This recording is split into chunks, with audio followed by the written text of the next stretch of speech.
섬기는 기관들이 되어야 하는 것입니다.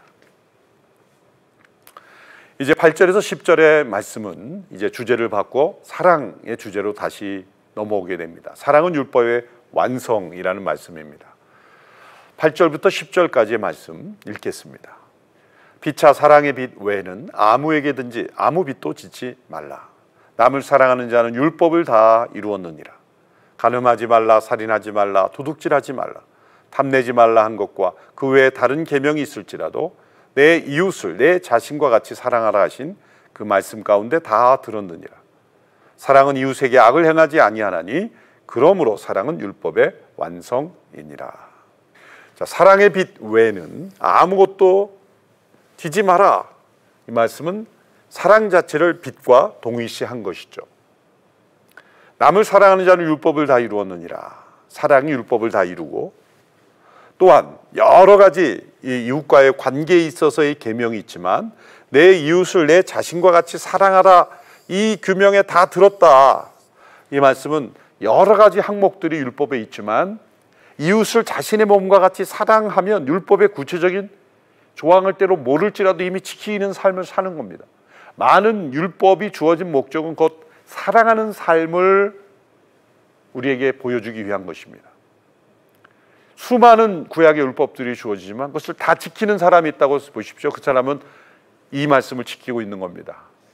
하나님을 마음과 뜻과 힘을 다하여 사랑하고 있고 내 이웃을 자신과 같이 사랑하는 삶, 하나님 사랑과 이웃 사랑으로 다 그 율법이 요약이 되는 것이죠. 결국 율법의 목적은 사랑이요, 율법이 존재하는 것은 사랑하게 하는 것입니다. 그러나 형벌로는 이 사랑을 만들어낼 수 없는 겁니다. 징벌로는 사랑을 만들어낼 수 없습니다. 사랑은 더 큰 사랑을 받아야 사랑이 흘러나오는 것입니다. 하나님의 사랑이 우리에게 부어졌기에 우리는 사랑할 수 있게 되는 거죠. 그래서 사랑은 이웃에게 악을 행하지 아니하는다. 사랑은 율법의 완성이라 라고 말했습니다. 구체적으로 이제 설명을 드리겠습니다. 첫 번째, 사랑은 갚아야 할 빚이라고 말했습니다. 우리는 이 믿지 않는 세상과 복음을 나누어야 될 빚을 지고 있습니다. 이 빚이라는 단어가 또 세금을 납부해야 될 의무하고도 같은 단어로 사용합니다. 국가에 대해 우리가 한 국가의 구성원이 되면 그 순간 세금을 납부해야 되는 의무가 주어지죠. 때로 가난하고 힘들면 세금을 못 낼 수도 있고 면제받을 수 있지만 그 의무에서 면제받는 것은 아닙니다. 내가 한 나라의 어떤 시민이 된다고 할 때 그것은 이 세금을 납부해야 될 의무를 지는 것입니다. 예수 그리스도의 사랑으로 인하여 우리가 그 나라의 백성이 될 때 우리는 사랑의 의무를 가지게 됩니다. 그 의무는 언제나 우리에게 남아 있습니다. 하나님 나라의 백성은 충분히 사랑했더라고 말할 수 없습니다. 언제나 요구되는 사랑에 미치지도 못합니다. 사도 바울이 로마서에서 이 13장 이전에도 이 빚이라는 단어를 여러 번 사용했습니다. 먼저 13장 8절의 말씀 보면 빛과 사랑의 빛 외에는 아무에게도 지지 말라 했죠.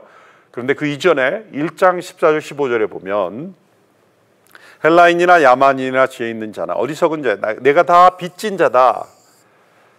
그러므로 나 할 수 있는 대로 로마에 있는 너희에게도 복음 전하기를 원하노라.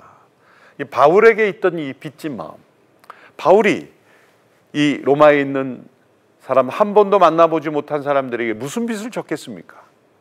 왜 바울은 자신을 빚진 자라고 말했을까요? 내가 받은 이 복음의 은혜가 내가 전해지지 않았을 때 그 사람이 그 복음으로 인해 누릴 수 있는 그 하나님의 풍성한 사랑과 축복을 누리지 못한다면, 내가 전할 수 있는데 내가 전하지 않아서 그 사람이 그 복음으로 인한 하나님의 구원과 축복을 누리지 못한다면 나는 전해야 할 의무가 있고 그것은 나에게 빚진 자와 같은 마음을 주는 겁니다. 그 빚은 사랑의 빚이기 때문에 아무리 갚아도 다 갚을 수 없는 빚이며 복음을 전해도 또 전할 수밖에 없는 그러한 마음을 불러일으키는 것입니다. 사도 바울이 이것을 1장부터 고백했습니다. 또한 8장에서도 형제들아 우리가 빚진 자로되 육신에게 져서 육신대로 살 것이 아니다. 너희가 육신대로 살면 반드시 죽을 것이로되 영으로서 몸행실을 죽이면 살리라. 우리가 이 사랑의 빚을 졌기에 이제 영으로서 몸행실을 죽이는 삶을 살아야 한다. 왜 우리가 거룩한 삶을 살아야 합니까? 우리는 엄청난 사랑의 빚을 지었기 때문이죠. 거룩한 삶을 살 수 있는 사람은 사랑을 많이 받은 사람입니다. 우리 자녀들도 보면 행실을 올바르게 하는 자녀들은 사랑을 충분히 받은 사람입니다. 왜 우리의 삶이 타락하게 됩니까? 사랑이 부족할 때 타락한 삶을 살게 돼요. 역설적인 거죠. 많은 것을 받았으면 이제 스포일 될 수 있는데 사랑을 충분히 받으면 거룩한 삶을 살 수 있는 능력이 되는 거예요. 때때로 사랑을 많이 받았다고 하는데 타락한 죄를 짓는 사람도 있죠. 잘못된 사랑을 받았을 때 그렇습니다. 분별력 없는 사랑, 거룩한 사랑이 주어지지 않을 때는 또 역시 마찬가지로 망가지게 됩니다. 그러나 거룩한 사랑, 온전한 사랑, 하나님께 속한 사랑을 받은 사람은, 그 사랑의 빚을 진 사람은 몸의 행실을 죽일 수 있는 거룩한 삶을 살 수 있게 되는 겁니다. 사도 바울에게는 이 빚진 마음이 있었습니다. 그리고 자신의 삶을 거룩하게 할 뿐만 아니라 다른 사람에게도 이 거룩하게 하는 복음을 전하기를 원했습니다. 이제 로마서 13장이라는 이 지금 흐름 속에, 이 국가라는 질서 속에 자신이 어떻게 행동해야 되는지를 설명하는 가운데 사랑의 율법의 완성이라는 말씀을 또 행하고 있는 것입니다. 우리는 한 국가의 구성원으로서 이 사랑의 의무를 지닌 빚진 자가 되었다는 것입니다. 그러므로 교회는 한 국가 안에서 국가의 구성원으로서의 책임도 다해야 합니다. 세금도 잘 내야 합니다. 또 세금 이상의 그러한 이웃을 섬기는 일도 해야 합니다. 왜냐하면 교회는 사랑의 빚진 공동체이기 때문입니다. 그래서 13장 6절 7절에서 이 조세와 연관해서 사도 바울이 설명하고 있는 것입니다. 너희가 이 조세를 바치는 것도 이로 말미암음이라. 세금을 사랑과 연결지어서 내보셨습니까? 많은 경우 우리가 세금을 어떻게 하면 안 낼 건가를 생각하게 마련이죠. 그러나 이 세금을 사랑으로 생각한다면 우리가 이 세금을 잘 내므로써 이웃을 사랑하는 것이 된다. 국가가 이것을 잘 지팡하면 이웃을 살릴 수 있기 때문이에요. 그러므로 그들이 하나님의 일꾼이 되어 바로 이 일에 항상 힘쓰느니라. 모든 자에게 줄 것을 주되 조세를 받을 자에게 조세를 바치고 관세를 받을 자에게 관세를 바치고 두려워할 자를 두려워하며 존경할 자를 존경하라. 그래서 로마 13장에서 바로 이러한 국가와의 관계에서도 이 세금을 빚으로 설명한 것처럼 우리가 이웃과의 관계에서도 이 사랑의 빚을 우리가 진자로서 행해야 된다라고 설명하고 있습니다. 파울 필리피라는 분이 이런 말을 했습니다. 사랑은 본질상 그 빚을 갚는다 해도 다 갚을 수 없는 의무이다. 사랑을 그만두기 위한 목적으로 행하는 사람은 진실로 사랑하고 있는 사람이 아니기 때문이다. 사랑은 더 강렬해지는 것이며 사랑을 하면 할수록 좀 더 사랑하고 싶은 아쉬움만 남는다. 왜냐하면 사랑은 빚이기 때문이죠. 갚을 수 없는 빚이기 때문입니다. 부모가 자녀를 사랑할 때 내가 그만큼 사랑했으니 됐다라고 생각하는 부모는 없을 겁니다. 더 많이 사랑하지 못해서 아쉬울 겁니다. 그래서 우리가 부모든 가족이 세상을 떠날 때 사랑한다는 고백을 마지막으로 남기지 않습니까?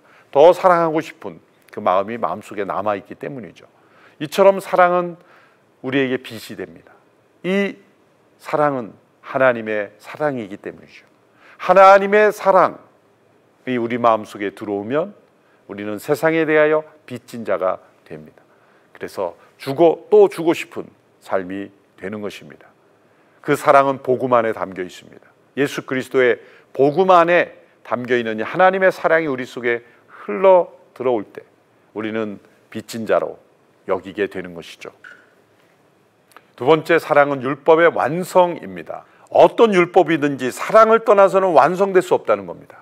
이 말이 매우 중요합니다. 그래서 완성, 풀필먼트라는 건 완결된 행위, 명사를 쓴 것이 매우 중요합니다. 율법의 끝이라고 설명하지 않고 끝이라는 단어와 완성이라는 단어는 전혀 다른 단어입니다. 이 율법의 끝이라고 할 때는 사랑 외에는 아무것도 규정되어 있지 않다라고 주장하는 겁니다. 참 이게 중요한 말인데요. 일종의 상황윤리죠. 오늘날 예를 들어서 동성애를 합법화하는 그런 흐름은 바로 이런 겁니다. 동성애자들 우리가 사랑해줘야지, 맞습니다. 사랑해줘야죠. 그러나 율법의 완성으로서의 사랑과 율법의 끝으로의 사랑은 다릅니다. 율법의 끝이라는 건 여러 그 율법이 있었지만 이제 사랑 외에는 아무것도 아니다.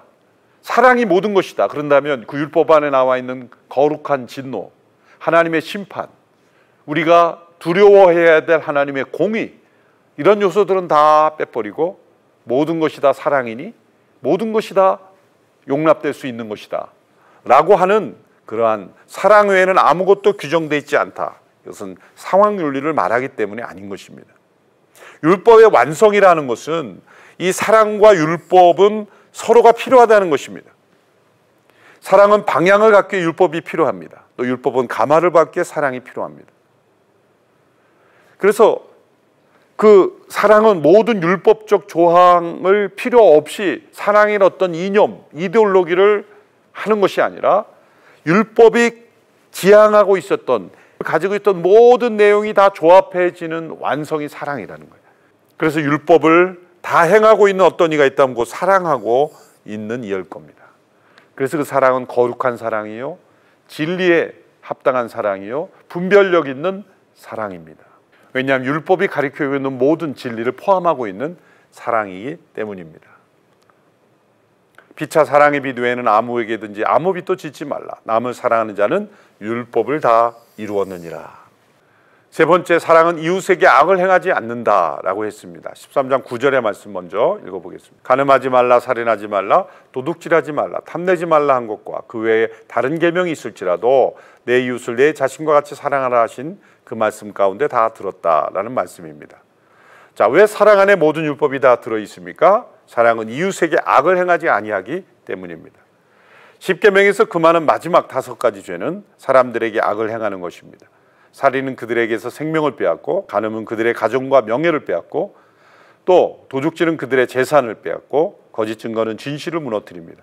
탐욕은 검소함과 만족이라는 가치를 빼앗습니다. 이 모든 것은 이웃에게 악을 행하는 것입니다. 이웃에게 선을 행하는 것, 그것이 사랑의 본질이기 때문에 사랑은 율법의 완성입니다. 그래서 십계명은 하지 말라 한 그것을 부정적으로 금지할 뿐만 아니라 예수님의 해석에 의하면 정반대의 긍정을 의미하기도 하죠. 예를 들어서 살인하지 말라라는 것은 부정적인 살인 행위만을 금하는 것이 아니라 살인의 정반대가 되는 이웃에 대한 사랑, 미움이 없이 축복하는 것, 살인하지 말라라는 것은 축복하라 라고 하는 말씀으로도 해석돼야 되는 겁니다. 거짓 증거하지 말라라는 것은 진실을 말하라 라는 말씀이기도 하는 것입니다. 그래서 악을 행하지 않도록 하는 것뿐만 아니라 더 적극적으로 사랑을 행함으로써만 이 십계명이 지켜지는 거죠. 만일 누군가는 죽인 적이 평생 없을 수 있습니다. 살인하는 사람은 그렇게 흔한 사람이 아니죠. 그러나 누군가를 끊임없이 증오하고 미워하고 살고 있다면 예수님의 기준으로 의하면 살인하고 있는 겁니다. 왜? 그 영혼에 대한 축복과 사랑 없이 살고 있는 것은 살인하지 말라는 계명을 범하고 있는 것이기 때문이죠. 그러므로 십계명을 온전히 지키기 위해서는 사랑이 있어야 율법이 완성되기 때문에 이 십계명을 지키려고 할 때도 사랑이 완성시키는 겁니다. 십계명만 해도 이렇게 되는데 그 밖에 모든 계명은 어떻게 했습니까? 그래서 악을 행하지 않는 것에 그치는 것이 아니라 그것을 뛰어넘어 이웃을 사랑하는 데까지 나가는 것, 이것이 바로 그리스도인의 삶이죠.